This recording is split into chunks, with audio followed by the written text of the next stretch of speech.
اعوذ باللہ من الشیطان الرجیم۔ سورہ آل عمران آیت نمبر 55 اور 56 انشاءاللہ آج ہم پڑھیں گے۔ بسم اللہ الرحمن الرحیم۔ اذ قال اللہ یا عیسیٰ، جب اللہ تعالیٰ نے فرمایا اے عیسیٰ علیہ السلام، انی متوفیک، بے شک میں آپ کو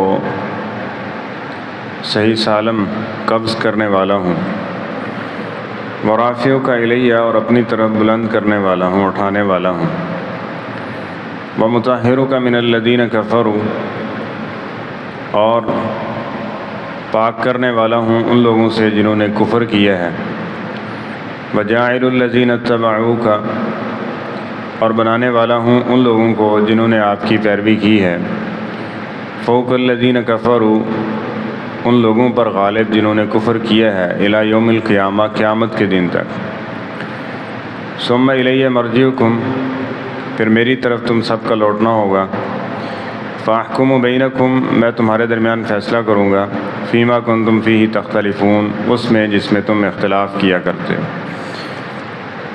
فاما الذین کفروا، پس رہی بات ان لوگوں کی جنہوں نے کفر اختیار کیا، فاعذبہم عذابا شدیدا، میں ان کو سخت ترین عذاب دوں گا، فی الدنیا، دنیا میں بھی، والآخرہ، اور آخرت میں، وما لہم من ناصرین، اور ان کا کوئی بھی مددگار نہیں ہوگا۔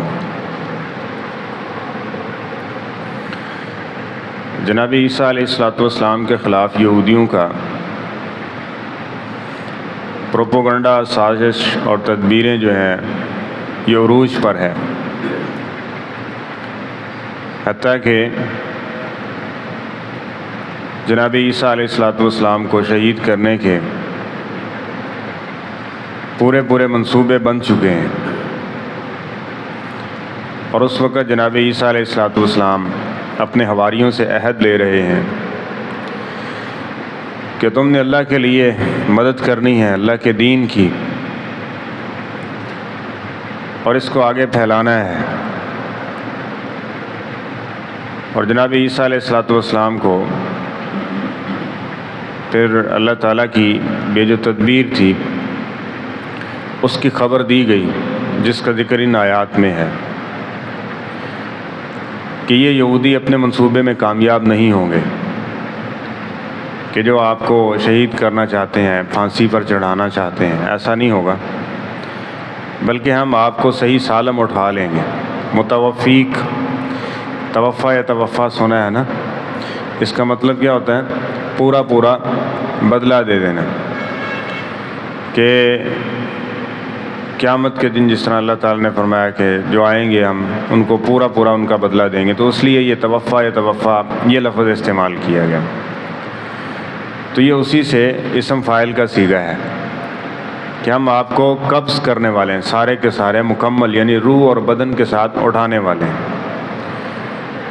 اب جو احمدی ہیں یعنی مرزائی ہیں، ان کا یہ عقیدہ ہے کہ جناب عیسیٰ علیہ السلام وہ فوت ہوئے ہیں، اور یہ جو جن کی طرف وہ اپنی نسبت کرتے ہیں، دجال، جس نے جھوٹا نبوت کا دعویٰ کیا تھا، وہ کہتے ہیں وہ مثل مسیح تھا، پھر کہا مسیح موعود تھا، جس مسیح علیہ السلام کا وعدہ دیا گیا نا آنے کا، وہ ہے۔ تو اس طرح کی وہ باتیں کرتے ہیں، اور اس آیت کا اپنی مرضی کے مطابق مفہوم لینے کی کوشش کرتے ہیں، جبکہ یہ بات واضح ہے کہ جب ایک لفظ کے، عربی کا یہ حسن ہے کہ ایک لفظ کے کئی ایک معنی بھی ہوتے ہیں، جب اس معنی کا تعین حدیث کے ساتھ، اقوال صحابہ کے ساتھ ہو جائے، تو پھر اس کا اپنی مرضی کے مطابق مفہوم لینا درست نہیں ہے، کیونکہ اس کا معنی متعین کر دیا جناب رسول کریم صلی اللہ علیہ وسلم نے، اور جن کو رسول کریم صلی اللہ علیہ وسلم نے سمجھایا انہوں نے، صحابہ کرام رضوان اللہ اجمعین۔ اور وہ کیا ہے کہ وہ فوت نہیں ہوئے، اللہ تعالیٰ نے ان کو قبض کر لیا، اٹھا لیا، یعنی روح اور جسم دونوں کے ساتھ، وہ آسمانوں پر موجود ہیں اور قرب قیامت آئیں گے، اور پھر وہ اس دنیا میں زندگی بسر کریں گے، خلافت قائم ہوگی ان کی، اور اس کے بعد پھر وہ دجال کو قتل کریں گے، یجوج و مجوج کا سامنا ہوگا، وہ ہیں جناب عیسیٰ علیہ السلام۔ اور یہ دجال جس طرح نبی علیہ السلام نے فرمایا میرے بعد جھوٹے ہوں گے، کذاب اور دجال ہوں گے جو نبوت کا دعویٰ کریں گے۔ یہ کہتا ہے میں مثل مسیح ہوں، یعنی مرزائی کہتا ہے، مرزا غلام احمد قادیانی ملعون۔ تو اب نہ تو اس کے زمانے میں جناب عیسیٰ علیہ السلام کہہ رہا نا کہ میں مثل مسیح ہوں اور میں ہی وہ ہوں جس کا وعدہ دیا گیا، تو اس زمانے میں نہ تو دجال آیا ہے، نہ ہی دجال کو اس نے قتل کیا ہے، اور نہ ہی یجوج و ماجوج اتری ہے، اور نہ ہی اس کی خلافت قائم ہوئی ہے، تو وہ مثل مسیح کیسے ہو گیا؟ تو یہ جس طرح وہ ایک واضح اور صریح جھوٹا تھا، یہ ایسا شخص تھا۔ اس لیے اس کا معنی کیا ہے جو نبی کریم صلی اللہ علیہ وسلم اور مفسرین صحابہ کرام اور دیگر بعد کے مفسرین نے اس کے کیا، وہ کیا؟ روح مال جسم، اٹھایا جانا۔ اور یہ اللہ کے لیے کچھ مشکل، یہ کیسے ہو سکتا ہے؟ ہزاروں سال بیت رہے ہیں، وہ وہاں ہیں، کھاتے کیسے ہیں، پیتے کیسے ہیں؟ یہ اللہ نے بتایا تمہیں؟ یہ بتایا کہ میں نے اٹھا لیا اس کو۔ اس سے پہلے اللہ تعالیٰ نے اس سے بھی بڑی بات کی ہے، جناب آدم علیہ السلام کو پیدا کیا، اور اس کے بعد نبی کریم صلی اللہ علیہ وسلم فرماتے ہیں اللہ تعالیٰ نے آدم علیہ السلام کے دائیں کندھے پہ ہاتھ پھیرا، اب وہ جتنی اولاد جنتی تھی نا سارے سامنے کھڑے ہوئے تھے۔ اس کے بعد بائیں کندھے پہ ہاتھ پھیرا تو جتنے دوزخ والے لوگ تھے وہ سارے کھڑے ہوئے تھے۔ آدم علیہ السلام دائیں طرف دیکھتے ہیں خوش ہوتے ہیں، بائیں طرف دیکھتے ہیں تو رونے لگ پڑتے ہیں کہ یہ سارے جہنم میں جائیں گے۔ تو اللہ تو وہ بھی وہاں بھی پورا کرتا ہے۔ اور قرآن پاک میں اللہ نے کہا نہیں کہ ہم نے تمہیں میدان جو ہے نا اس دنیا میں آنے سے پہلے برزخ کے اندر تمہیں کیا کیا؟ پیدا بھی کیا، اور اس کے بعد تم سے وعدہ لیا کہ میں تمہارا رب ہوں کہ نہیں، وہ تو کلام بھی کروایا اس نے، تو اس کے لیے کون سی چیز مشکل ہے؟ تو ایک سمجھانے کے ایک شخص آیا، اس نے پوچھا عیسیٰ علیہ السلام کدھر ہیں؟ جی وہ آسمانوں پر زندہ ہے۔ ٹھیک ہے، تو وہ اتنے سالوں سے ہیں، وہ کھاتے پیتے کیا ہیں؟ تو وہ مولانا صاحب نے بات بہرحال سمجھانے کے اعتبار سے کی، تو انہوں نے کہا جس کا ذمہ اللہ تعالیٰ نے اٹھایا ہوا ہے اس کی تمہیں فکر ہے کہ وہ کھاتے پیتے ہیں کہ نہیں؟ مجھے اتنے سال ہو گئے یہاں رہتے ہوئے، آپ نے کبھی نہیں آگے پوچھا کہ آپ کیا کھاتے پیتے ہیں، ہے نا؟ تو جس کا ذمہ اللہ تعالیٰ نے اٹھایا وہ اس کے پیچھے پڑنے کی ضرورت نہیں ہے۔ اور اللہ تعالیٰ نے جناب عزیر علیہ السلام کو 100 سال سلایا، اور سلانے کے بعد اٹھایا، ہے واقعہ قرآن پاک میں کہ نہیں؟ ہم پیچھے پڑھ رہے ہیں۔ اور ان کا گدھا وہ مٹی ہو چکا ہے، اور اس کے بعد اس کی ہڈیاں جڑ رہی ہیں، اور ساتھ میں پڑا کھانا، اس کو کچھ بھی نہیں ہوا۔ تو نشانیاں دکھا رہا ہے نا اللہ۔ تو جناب عیسیٰ علیہ السلام یہ بھی کہیں اللہ تعالیٰ کی ایک نشانی ہے۔ تو ہمیں یہ چیز ضروری ہے کہ جو اللہ تعالیٰ نے ذکر کیا اس پر ایمان رکھا جائے۔ جو نبی کریم صلی اللہ علیہ وسلم نے بیان کیا اس پہ کامل یقین ہونا چاہیے کہ عیسیٰ علیہ السلام آسمانوں پہ اٹھائے گئے ہیں، اور وہ قرب قیامت آئیں گے، اور نبی کریم صلی اللہ علیہ وسلم اس کے دین کو غالب کریں گے، ان کی خلافت قائم ہوگی، دجال کو قتل کریں گے، یجوج و مجوج سے اللہ تعالیٰ ان کو بچائے گا۔ ٹھیک ہے، اور وہ یعنی جو قیامت قائم ہونے والی چیزیں نا ان کی ایک بڑی نشانیوں میں سے ایک نشانی ہے عیسیٰ علیہ السلام نے ابھی آنا ہے۔ تو فرمایا وَرَافِعُكَ إِلَيَّ وَمُطَهِّرُكَ مِنَ الَّذِينَ كَفَرُوا، ہم آپ کو اٹھا لیں گے۔ روشن دان سے جناب جبریل علیہ السلام آئے اور عیسیٰ علیہ السلام کو لے کے آسمانوں پر چلے گئے۔ وَمُطَهِّرُكَ مِنَ الَّذِينَ كَفَرُوا، اور کافروں سے ہم آپ کو بڑی صفائی کے ساتھ، بڑی طہارت کے ساتھ، ان کے ظلم و جبر سے جو آپ کو شہید کرنا چاہتے تھے ان سے ہم آپ کو بچائیں گے۔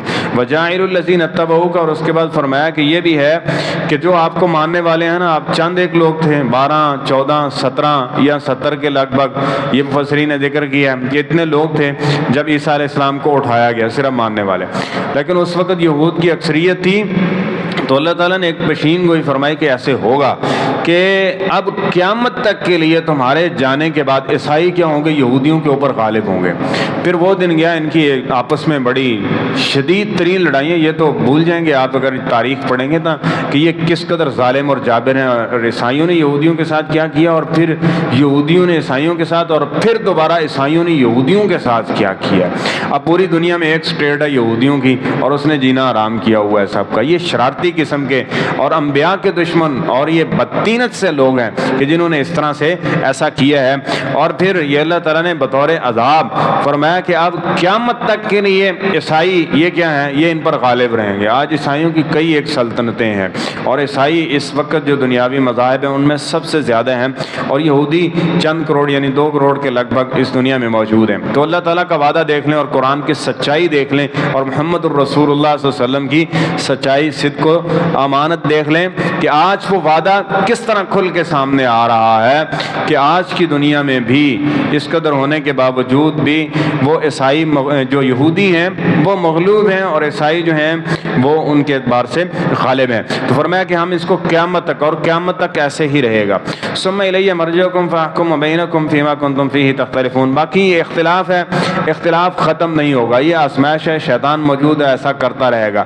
ہمارے ذمہ یہ لازم ہے کہ ہم جہاں تک حق کو جان سکتے ہیں اس کی پہچان کریں۔ ایسا نہیں ہے کہ ایک انسان حق کو پہچاننا چاہے اور اس کو ملے نہ۔ اگر ایسا ہو گیا تو پھر تو وعدہ ختم ہو گیا نا، نبوت تو ختم ہو گئی ہے۔ اب حق موجود ہے بعین ہی اسی صورت کے اندر، اس کو ڈھونڈنا بس اوقات اس کو لوگ جان نہیں پاتے، بس اوقات سمجھ نہیں پاتے، بس اوقات وہاں تک پہنچ نہیں پاتے۔ تو یہ حق قرآن و سنت کی صورت میں موجود ہے، اس کو دیکھ لیں گے، اس کے مطابق اگر اپنے اختلافات کو ختم کر لیں گے، اپنے آپ کو ڈھال لیں گے تو آخرت کی ندامت اور شرمندگی سے بچ جائیں گے۔ اور اگر ایسا نہیں ہوگا، اس کے اوپر ہی قائم رہیں گے، تو پھر یہ وہ لوگ ہیں فاحکم بینہم فیما کنتم فیہ تختلفون، پھر ان کا فیصلہ قیامت کے دن ہوگا۔ لیکن قیامت کے دن فیصلہ تو ہونا ہے اور حق پر ہونا ہے، کسی کے ساتھ ظلم و زیادتی نہیں ہوگی۔ لیکن وہاں جو پکڑا گیا، جو باطل پر ہوا، اس کے پاس اپنے اعمال کو درست کرنے کی گنجائش نہیں ہوگی۔ قرآن و سنت سے اگر اپنے آپ کو پرکھ لے گا، اسی کے مطابق ہی فیصلہ ہونا نا قیامت کے دن، یہ تو نہیں ہوگا اور قانون ہوگا، یہی ہوگا۔ تو فَأَمَّا الَّذِينَ كَفَرُوا فَأُعَذِّبُهُمْ عَذَابًا شَدِيدًا، اب جو لوگ راستہ کفر اختیار کریں گے ان کے لیے دنیا اور آخرت میں کیا ہوگا؟ شدید ترین عذاب ہوگا، شدید ترین۔ وَمَا لَهُم مِّن نَاصِرِينَ، اور پھر جب قیامت کے دن اور دنیا میں اللہ کی پکڑ آئے گی، پھر ان کو کوئی بچا نہیں پائے گا۔ یہ دنیاوی اعتبار سے بعض لوگ نا ظاہری خوشحالی کو دیکھ کے سمجھ لیتے ہیں، بس اوقات ظاہری خوشحالی بھی ملی ہوتی ہے اور اللہ تعالیٰ کی طرف سے وہ آفتوں اور مصیبتوں کا سامنا بھی کرنا اس کو وہ کر رہا ہوتا ہے۔ اور اسی طرح پھر جب وہ مرنے کا وقت آتا ہے تو اس وقت تو پھر اللہ تعالیٰ نے چیلنج کیا ہے سورہ الواقعہ میں نا، ہم اس کو لے کے جا رہے ہیں، لے آؤ سارے جھاڑ پھونک کرنے والے، بچانے والے، ہم اس کو لے کے جا رہے ہیں، ذرا اس کا ایک سانس میں اس میں تو اضافہ کر کے دکھاؤ، ایک سانس نہیں بڑھا سکتے تم۔ تو جب اللہ تعالیٰ کی طرف سے پکڑ آئے گی، وہ چاہے دنیاوی اعتبار سے ہو یا اخروی اعتبار سے ہو، پھر ان کو کوئی بچانے والا نہیں ہوگا۔ تو بچنے کا راستہ کیا ہوا؟ اللہ اور اس کے رسول کی اطاعت و فرما برداری، انبیاء کی بات کو ماننا سننا اور اللہ کی نازل کردہ کتابوں پر ایمان رکھنا، یہی بچنے کا راستہ ہے۔ اور اس کے خلاف اگر کھڑے ہو جائیں گے تو کسی صورت وہ کامیابی نہیں ہے۔ اللہ تعالیٰ ہمیں صحیح معنوں میں قرآن و سنت کا فہم اور اس پر استقامت نصیب فرمائے۔